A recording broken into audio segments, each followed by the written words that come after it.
Good afternoon. Welcome to this class. This is ACC 418 Forensic Accounting. This is the second class for today's lecture.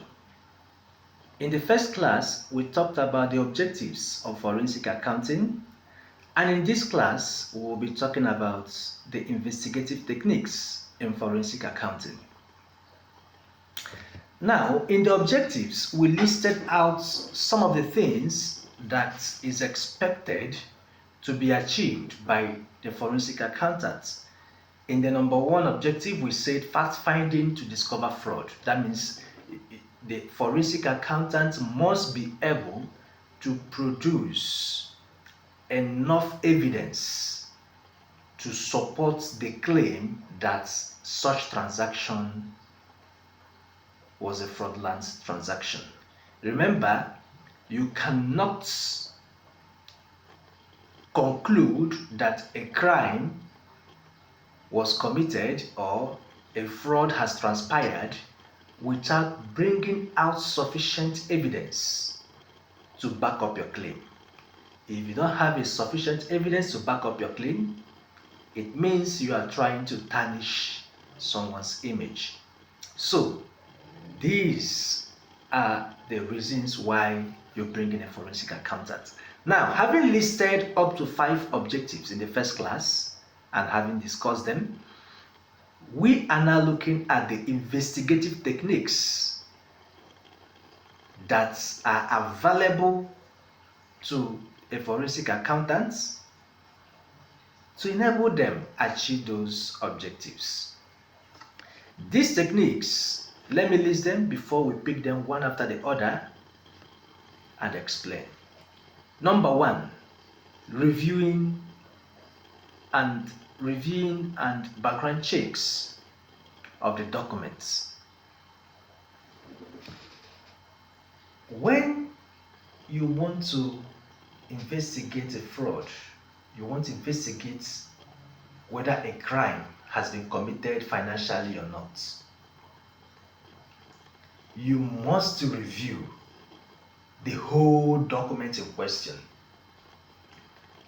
When you bring the document, you must look at them one after the other. As you are reviewing them, wherever you have any concern, like for instance, remember in the first one, I gave you an illustration that somebody may claim that an item that has a fair value of 100,000 naira was purchased at 400,000, and he brought a receipt evidence for such an item and forced the company to accept it. However, the company wants to actually find out if this is a financial crime or fraud, or if that is what is supposed to be. You need to review the whole transaction, starting from the process the money is being approved, the approval procedures, whether the authorizing officers actually authorize the money to be released, whether the person who purchased it is actually the right person to purchase it, then down to the item that is involved, and all the supporting documents like the receipt the person presented, and even looking at the item, inspecting it to know if actually it's worth it. That is what it means to review the whole document. Then that number 1 says review and background check. So after reviewing, you do a background check. What is now background check? The background check simply means you need to go beyond what you have available. You need to go beyond the evidence that has been submitted and do an independent verification. You can go to the markets, all the places where they say they sell these items, find out from them what they are selling. Ask them questions. As at so time in so year, how much did you people sell this item? You know, there are some items now in the market that highly fluctuates. You can buy an item at 100,000 today, next month you are talking about 150, next 2 months you're talking about 180, and all the rest of them. So when you go, make an in-depth investigation. I want to know about this item. How much is it now? They say that currently this item is 180,000 naira. Wow, I thought it's something that I can actually get at 100,000. The person said, no, it's not. Haba, was it not what I got it last time? When was the last time you people sold at 100,000? The person will not start giving you idea. The item left 100,000 as at 4 months ago, and maybe the crime you are investigating happened 5 months ago, 6 months ago. You will be acting as if you are so surprised that this is the current price now, but you want to now further find out when did it leave that amount. The person will tell you the last time we sold at 100,000 naira was 6 months ago, 5 months ago, 4 months ago. With that, you have done a background check. You don't even do it in one place. You go in some other places, for you to get the information you need. The second one is interviews. A forensic accountant can use interview technique to achieve his objectives. When we talk about interviews, it means you need to interact with some persons who may be of a reasonable source to the findings you want to make.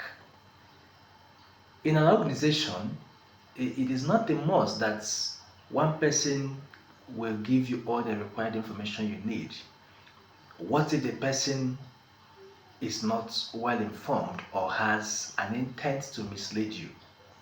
So you have to structure based on the in-depth of what you are investigating. You have to structure some questions that you need to ask, and those questions you ask 2, 3, or 4 persons that are supposed to be informed or that are supposed to be aware of such case as at that time, and then you closely note the consistency of their responses. These are ways through which interview can help you to get more knowledge of what you are investigating. Looking at the documents alone and what it is written sometimes may not actually give you the lead to where you are heading. So once you have looked at those things, you can as well adopt interview method. That interview will now mean that you need to call some persons, sit them down and ask them questions. And those questions, you must be well guided in them, not just anyhow questions. You must, based on what you are looking at, maybe you want to pin down a particular person who did a particular transaction 2 years ago or 3 years ago. Maybe that's the person they asked you to come and investigate. Do you understand? You have to call all related staff, all staff that worked hand in hand with such person. You may not just focus threats on that particular person you want to investigate 2 years ago. You may just start from a general perspective. 2 years ago, how is activities done? Maybe the department you want to investigate may be the store department. You may not start from store department. You start asking questions about the purchasing department, the user department, how they request it, how do they fill the forms that they request for those items in the store, how does the store people attend to those requests. You started from other departments before you now get to where you are heading. If you jump into your main idea straight, they may be reserved. Mind you, when people hear that auditors are around, they get themselves prepared. because they know that the findings of the auditor may lead to serious issues for some of them. So they may be reserved. So when you come, you don't, make them understand the direct area you are targeting. You just start from a general area and gradually move to that area you want to critically examine. So with the help of interview and the papers you have on ground, it will now give you more information for you to form your own opinion or conclusion.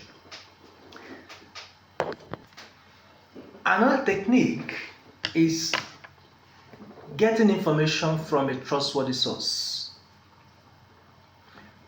When you want to investigate fraud, the source of your information is very, very important. If you don't get information from a trustworthy source, you may end up making mistakes while, working on the matter. But when you focus on trustworthy sources, if you are to interview, you interview staff that can give you direct information you need. Take for instance, you want to investigate the usage of stock in an organization. Let us assume the organization we are talking about makes use of diesel heavily to run their operation, and diesel is almost purchased on daily basis at about 200, 300 or 400 liters. And the owners have this feeling that the diesel being requested, purchased, supplied and used is always overstated. That means when they get this money, they don't buy as they have requested. If they request 200 liters, they may end up bringing in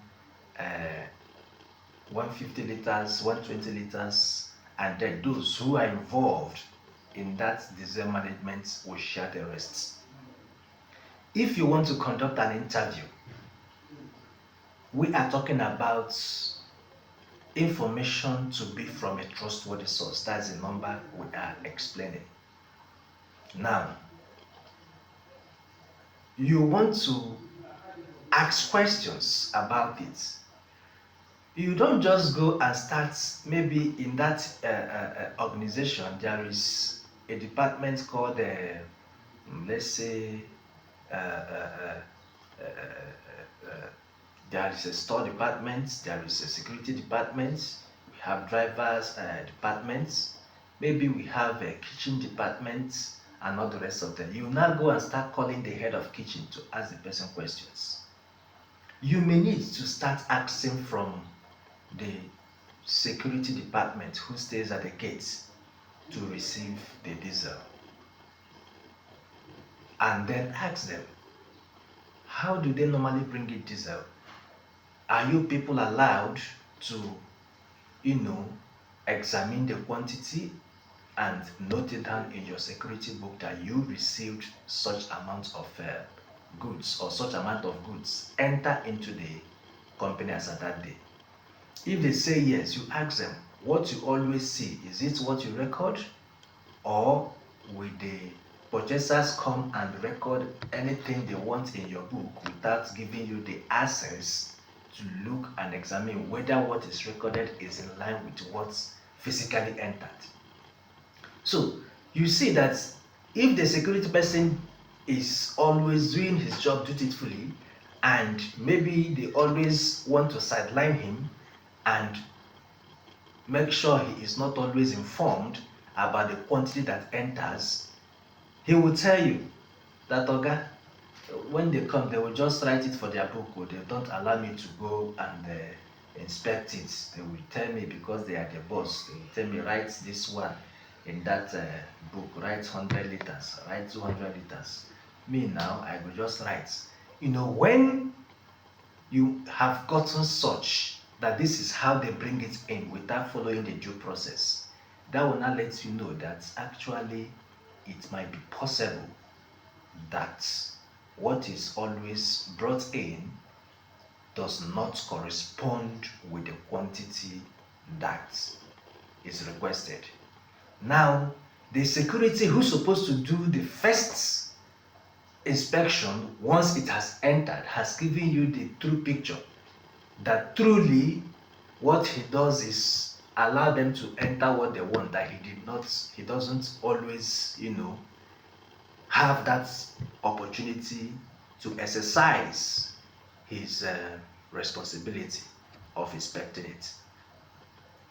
That source of information is very much reliable, and unless there is a collaboration between the security people and those who are manipulating it, that is when such an information can also be a misleading one. But that is not only one of the sources you will use. So all the sources available, yes, there are many, there can be loopholes to make sure that they invalidate whatever source that you may use. But by the time you try a lot of reliable sources, or sources considered to be reliable, you will always see one or two reasons that can make you, come to a conclusion that this actually exists or this does not exist.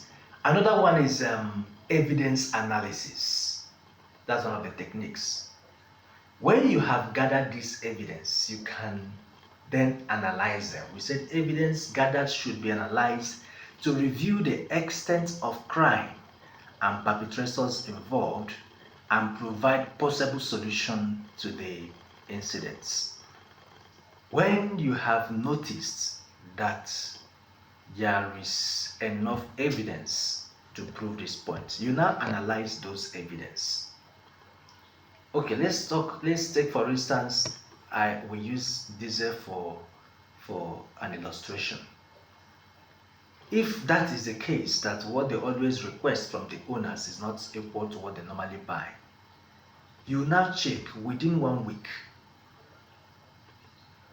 what has a company actually lost through these fraudulent practices.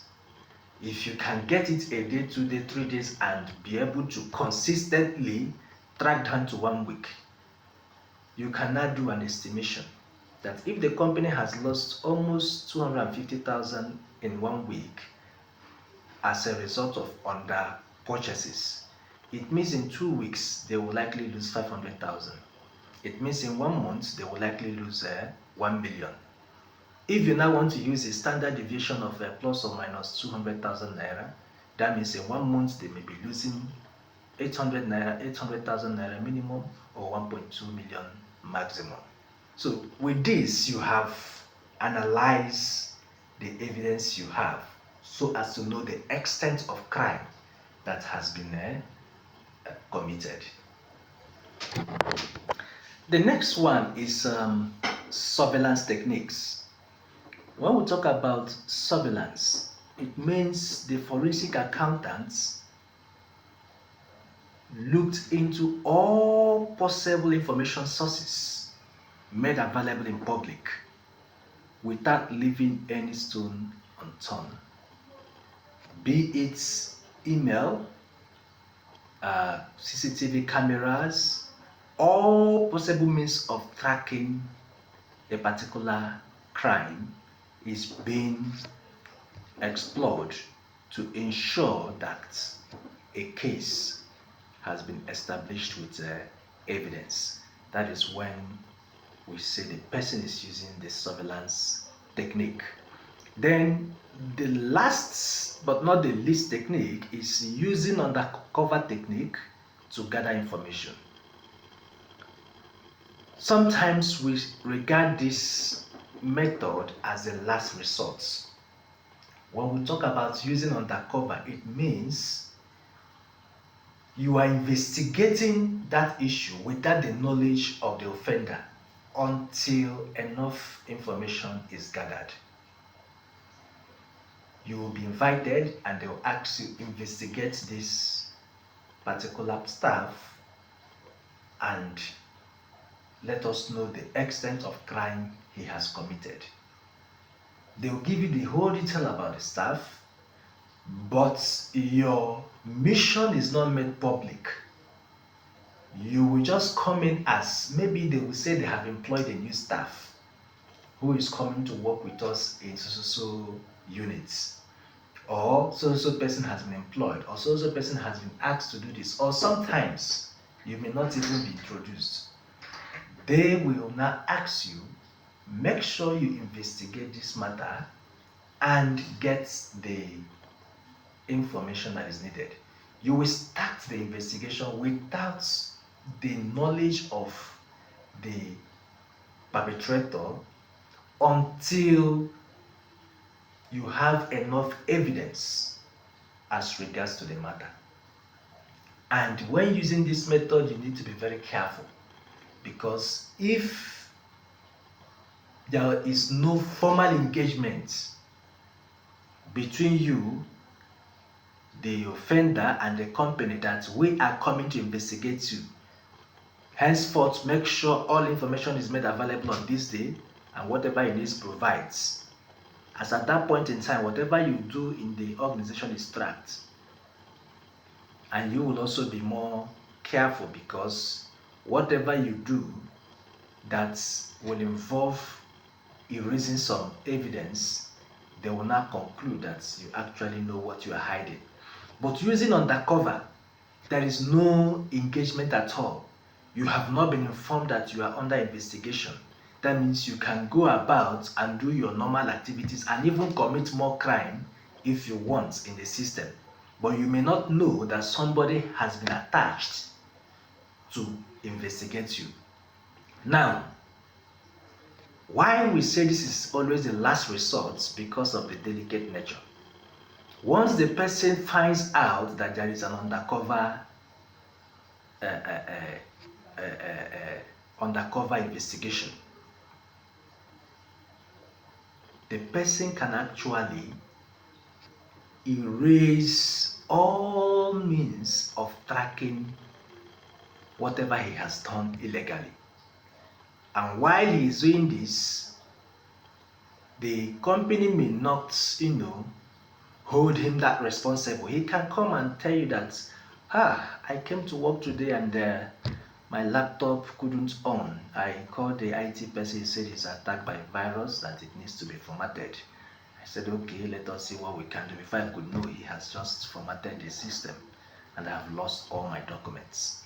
I need to start afresh. He is giving it as a report. He is not saying that he has committed an offense, because you did not tell him that those information are needed for them to complete their undercover reports. So when such a thing happens, the forensic accountant may face some frictions in achieving that purpose, because the database which you need to access, the means which you are going to, explore and get the information you need, has been destroyed. So using undercover techniques, the person needs to apply high level of professionalism. At this point, we are, ending the lecture, and I think we are going to have another class this week, because exam is fast approaching and we need to cover a lot of grounds. With the online process, is going to enable us to cover enough grounds even much faster, because at any point in time we can meet, discuss, and be on the same page. So go through the notes, go through the lectures as I have delivered, note down your questions. We are going to have a live section where these questions will be properly attended to.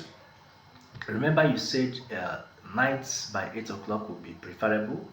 I will still be available to do justice to that. Thank you very much, and nice seeing you.